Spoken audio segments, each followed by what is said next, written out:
नमस्कार दोस्तों। आज आपका फिर से स्वागत है हमारी यूट्यूब क्लासेस में। आज का हमारा टॉपिक है पशुओं में आवास एवं संरक्षण विशेषताएं। एनिमल अटेंडेंस की निःशुल्क कक्षा में ये 10वीं क्लास है। तो क्लास स्टार्ट करते हैं। दोस्तों, पशु आवास जो होते हैं वो मुख्यतः दो प्रकार के होते हैं। लूज हाउसिंग सिस्टम यानी ओपन एरिया मतलब खुला जो आवास कह सकते हैं अपन, और कन्वेंशनल हाउसिंग या बर्न सिस्टम, ये बंद जो एरिया होता है चारों तरफ से ढका हुआ, वो वाला एरिया होता है। तो जो लूज हाउसिंग सिस्टम होता है उसके कोई प्रकार नहीं होते हैं, बट कन्वेंशनल हाउसिंग जो सिस्टम होता है या फिर बैर सिस्टम जो बोलते हैं, बर्न सिस्टम, उसके दो प्रकार होते हैं। एक सिंगल रो सिस्टम, एक double row system. Single row system अभी मैं आपको बताऊंगा कैसे होता है। बाकी जो डबल रो सिस्टम होता है उसके दो प्रकार होते हैं, टेल टू टेल और फेस टू फेस। इसमें एक और प्रकार आता है जो मैं आपको बाद में बताऊंगा अभी क्लासेस में। तो दोस्तों, नेक्स्ट अपन चलते हैं। पशु आवास से क्या तात्पर्य है? पशु आवास का मतलब होता है कि वह प्राकृतिक वातावरण जहाँ पशु की एक विशेष प्रजाति रहती है, वो वहाँ निवास रहती है, आश्रय पाती है तथा भोजन, पानी और प्रजनन करती है।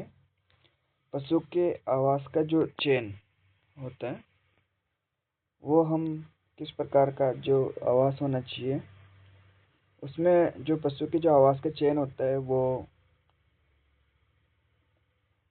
जो स्थान होता है वो समतल होना चाहिए तथा बाकी जगह से कुछ ऊंचा होना चाहिए।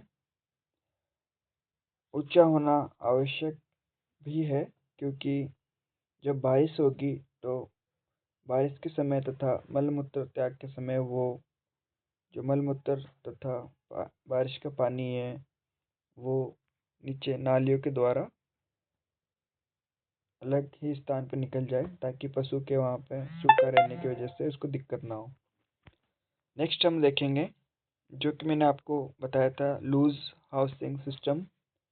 वो दोस्तों कुछ इस प्रकार का होता है। ये इमेज आपको कुछ धुंधली दिख रही होगी पर ओपन होता है दोस्तों।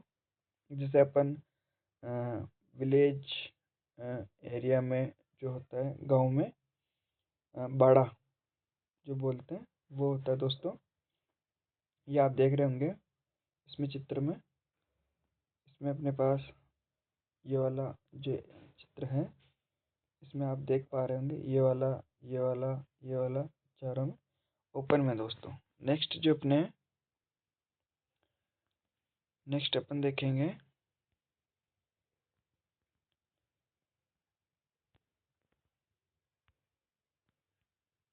ये है फेस टू फेस सिस्टम। इसमें थोड़ी पिक्चर ब्लर हो रही है दोस्तों। बाकी इसमें ये जो भैंसें या फिर गायें जो होती है वो फेस टू फेस होती है। जैसे इसका फेस जो अपने भैंस होती है, इस वाली भैंस का और इस वाली भैंस का दोनों आमने सामने रहती है, तो ये होता है फेस टू फेस सिस्टम।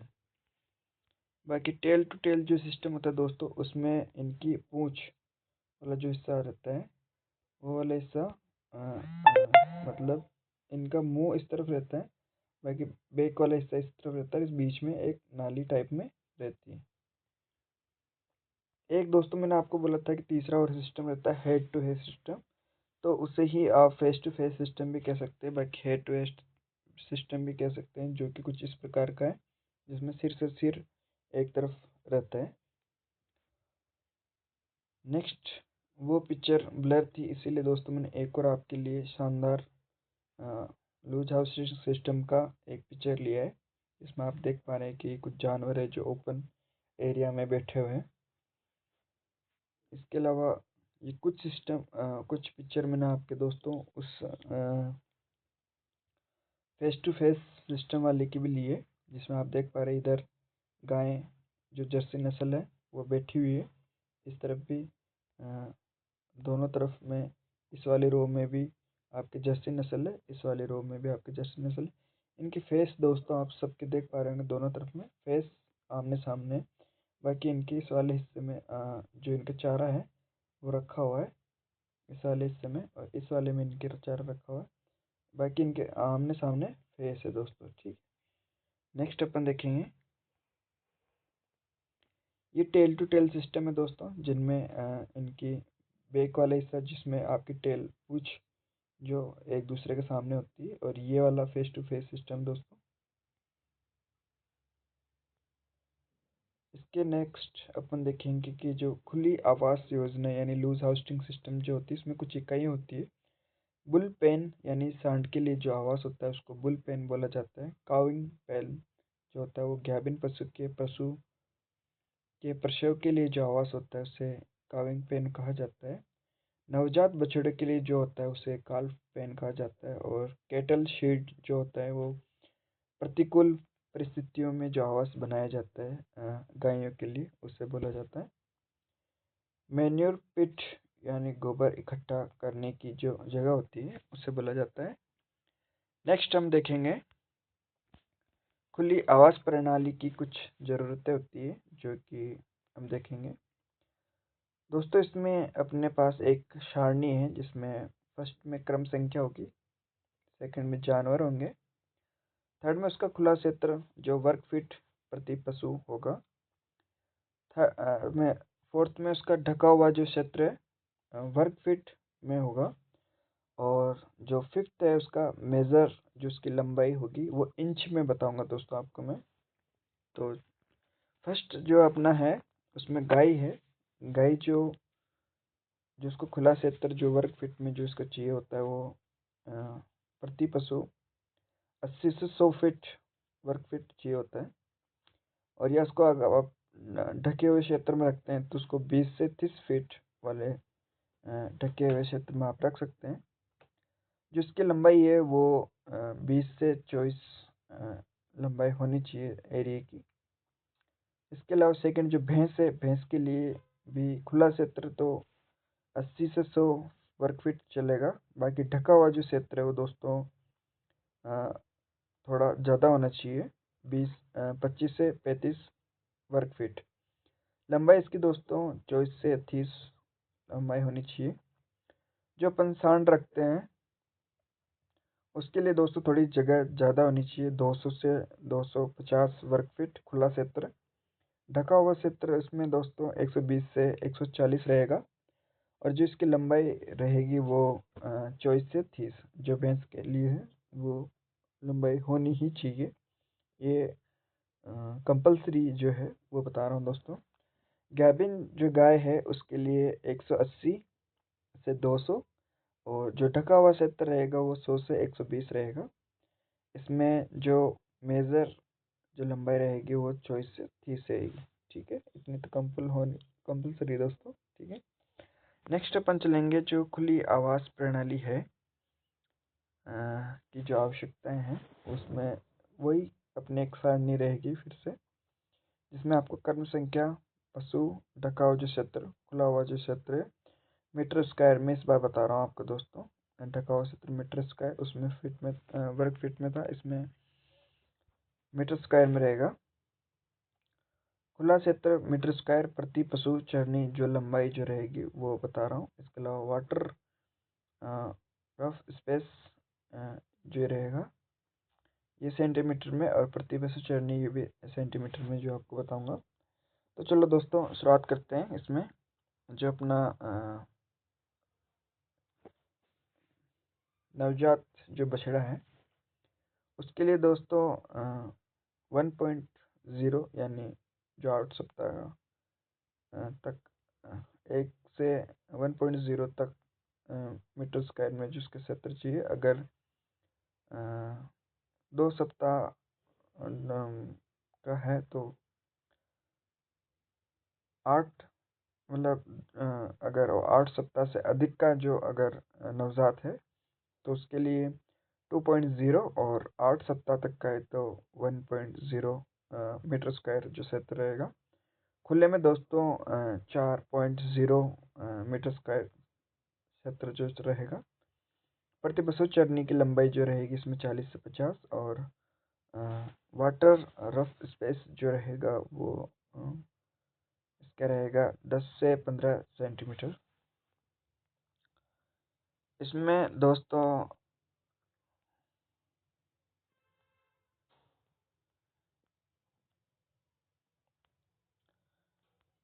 खुली आवास प्रणाली के लाभ तथा हानियाँ होती है। जो इसमें जो फायदे या फिर आप लाभ जो कह सकते हैं, और जो हानियाँ हैं, दोनों एक साथ बताऊंगा मैं आपको। फायदे ये हैं कि दोस्तों कम लागत व कम समय में निर्माण हो जाता है। नुकसान ये है कि आवास में ज़्यादा जमीन की आवश्यकता होती है। पशुओं की संख्या, दूसरा ये है कि पशुओं की संख्या बढ़ा सकते हैं। दूसरा ये है कि पशुओं की संख्या बढ़ा सकते हैं। और नुकसान ये है कि प्रत्येक पशु का अलग से ध्यान नहीं रखा जा सकता इसमें।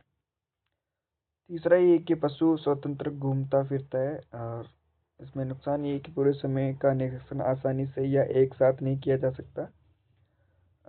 चौथा ये है कि पशु पर्याप्त व्यायाम करते हैं। और नुकसान ये है कि बेडिंग मटेरियल अधिक चाहिए होता है। इसमें दोस्तों एकल पंक्ति आवास व्यवस्था तथा दोहरी पंक्ति आवास व्यवस्था जो होती है, वो दोनों। एकल पंक्ति आवास व्यवस्था में इसमें गायों की संख्या 10 से कम होती है। दोहरी पंक्ति में इसमें गायों की संख्या 10 से लेकर 80-100 तक हो सकती है। एकल पंक्ति में गायों में केवल एक ही कतार में दीवार के सहारे रखी जाती है। इसमें दोहरी पंक्ति में गायें दो कतार समांतर क्रम में लगाई जाती है। कन्वेंशनल हाउसिंग सिस्टम में निम्नलिखित इकाइयाँ जो होती है वो है दोस्तों, इसमें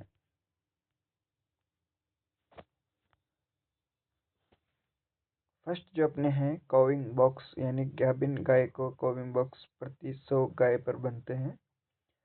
सेकंड है आइसोलेशन बॉक्स, जो संक्रमण, जो रोग से ग्रसित पशु जो होते हैं उनके लिए अलग से 150 या 150 स्क्वायर फीट में आप कह सकते हैं उनके लिए जगह बनाई जाती है। बुल शेड जो होते हैं सांड के लिए रखते हैं, वो भी 10 बाई 15 यानी 150 स्क्वायर फीट का जो एक अलग से कमरा बनाया जाता है। और यंग स्टॉक शेड यानी नर तथा मादा के लिए, वयस्क पशुओं के लिए शेड के पास बनाए जाते हैं। काउ शेड वह स्थान जहाँ पशुओं को कतारों में बांधा जाता है वो।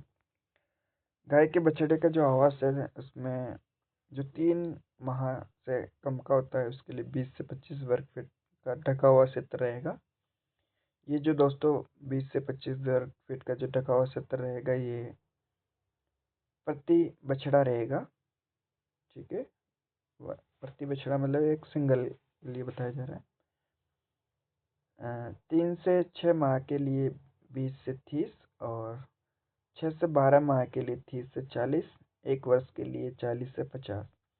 यानी आप ये देख सकते हैं कि 3 माह के लिए 20 से 25, 3 से 6 के लिए जैसे दुगना होता जाएगा, इधर आयु डबल होगी, 3 से 6, 6 से 12, और फिर 1 वर्ष, मतलब 12 से अधिक 1 वर्ष में काउंटिंग हो जाएगी। तो इधर 20 से 25, 25 से 30, 30 से 40, 40 से 50 वर्ग फीट, ये आसानी से आपको याद रह पाएगा। भेड़ बकरी का जो आवासीय प्रबंधन है, भेड़ बकरी के आवास पेन जो कहा जाता है की ऊंचाई 300 सेंटीमीटर होनी चाहिए। सामान्यतः भेड़ बकरी के लिए फ्लोर स्पेस 1 से 2 मीटर स्क्वायर होना चाहिए। वयस्क पशु के लिए जो फर्श का माप है वो 1 बाई 1 वर्ग मीटर होना चाहिए। चारे का जो स्थल माप है वो प्रति पशु 40 सेंटीमीटर होना चाहिए। पानी के लिए जो माप है वो 4 सेंटीमीटर प्रति पशु होना चाहिए। सूअर जो होता है उसके लिए सूअर के आवास की जो ऊंचाई है वो दोस्तों 200 से 250 सेंटीमीटर होनी चाहिए। इसमें विनर जो होते हैं उनके लिए टिकाऊ क्षेत्र 0.9 से 1.8 मीटर स्क्वायर होना चाहिए, खुला 0.9 से 1.8 मीटर स्क्वायर होना चाहिए। दोनों सेम ही रहेगा इसमें, खुला और ढका हुआ क्षेत्र। प्रति पशु चरने का जो क्षेत्र रहेगा वो सेंटीमीटर में 20 से 35 सेंटीमीटर रहेगा। बोर्ड जो होता है उसके लिए रहेगा 6 से 7 मीटर स्क्वायर ढका हुआ क्षेत्र। खुला क्षेत्र रहेगा 8 से 8.8 या 12 मीटर स्क्वायर खुला क्षेत्र। प्रति पशु चरने का जो लंबाई क्षेत्र रहेगा वो 60 से 75 सेंटीमीटर रहेगा। ड्राई शो या फिर गिल्ट के लिए जो रहेगा वो 1.8 से 2.7 मीटर स्क्वायर रहेगा। खुला क्षेत्र रहेगा दोस्तों 1.8 मीटर स्क्वायर। इसमें 60 से 75 जिसकी लंबाई रहेगी। इसके अलावा मुर्गियों के लिए जो आवास निर्माण की जो प्रणाली है वो 4 प्रकार होते हैं दोस्तों। फर्स्ट जो होता है विस्तृत प्रणाली जिसे बोलते हैं एक्सटेंसिव सिस्टम। सेकंड जो होता है वो अर्ध संघन प्रणाली जो होती है सेमी इंटेंसिव सिस्टम। थर्ड जो होती है फोल्डिंग यूनिट प्रणाली, फोल्डिंग यूनिट सिस्टम ही बोला जाता है इसको। फोर्थ होता है संघन प्रणाली जिसे इंटेंसिव सिस्टम बोला जाता है। फोर्थ जो संघन प्रणाली होती है इसी में के 2 पार्ट होते हैं, डीप लिटर प्रणाली और सेकंड होता है पिंजर प्रणाली जिसे केज सिस्टम भी कहा जाता है। जो पिंजरा प्रणाली होती है दोस्तों तथा डीप लिटर प्रणाली होती है उसमें जो वन बर्ड केज जो होता है इसके लिए एरिया होता है 900 सेंटीमीटर स्क्वायर। इसकी जो एज ऑफ वीक होती है वो 0.4 से होता है, 0 से 4 तक। फ्लोर जो स्पेस होता है वो 450 होता है। 2 बर्ड केज के लिए 500 सेंटीमीटर स्क्वायर एरिया होता है। एज होती है इसमें 5 से 10 सप्ताह और एरिया जो होता है फ्लोर स्पेस 900 होता है। 3 बर्ड केज जो होता है मतलब उसके लिए एरिया स्क्वायर 480 मान लीजिए आप। इसके लिए एज जो होती है 11 से 20 सप्ताह का जो होता है चूजा। और जो फ्लोर स्पेस होगा वो 1350 से 1800। 4 बर्ड केज वाले में होगा 470 जो एरिया होगा। बाकी एज इसमें रहेगी 20 अबव, जो 20 सप्ताह से अधिक का जो रहेगा। इसमें फ्लोर स्पेस सेंटीमीटर स्क्वायर में जो रहेगा 1800 से 2250। इसके अलावा दोस्तों जो नोट करने योग्य एक बात है कि बॉयलर जो आवास होता है वो 0.8 सप्ताह तक की मुर्गियों को बॉयलर जो आवास होता है उसमें रखा जाता है। ब्रूडर आवास में 1 दिन से 8 सप्ताह तक की जो मुर्गियाँ होती हैं उनको रखा जाता है। लेयरिंग आवास जो होता है उसमें 8 से 22 सप्ताह की मुर्गियों को रखा जाता है। लेइंग जो आवास होता है उसमें 22 से 76 सप्ताह तक की मुर्गियों को रखा जाता है। बॉयलर जो मुर्गियाँ होती है वो मांस के लिए होती है। बॉयलर यानी बॉयल किया जाता है, इससे आप याद रख सकते हैं। और लेयर यानी अंडे की जो लेयर होती है उससे आप याद सकते हैं कि वो अंडा उत्पादन के लिए पाली जाने वाली मुर्गियाँ होती है। बॉयलर यानी बॉयल किया जाता है मुर्गियों को तो वो मांस के लिए पाई जाती है। और लेयर यानी अंडे की लेयर के से आप याद रख सकते हैं कि वो लेयर होती है। तो दोस्तों चैनल को सब्सक्राइब करें, लाइक करें और कमेंट और सेंड करें। Thank you. तो आज क्लास यहीं समाप्त होती है। नेक्स्ट क्लास जल्दी आएगी दोस्तों। थैंक यू, धन्यवाद।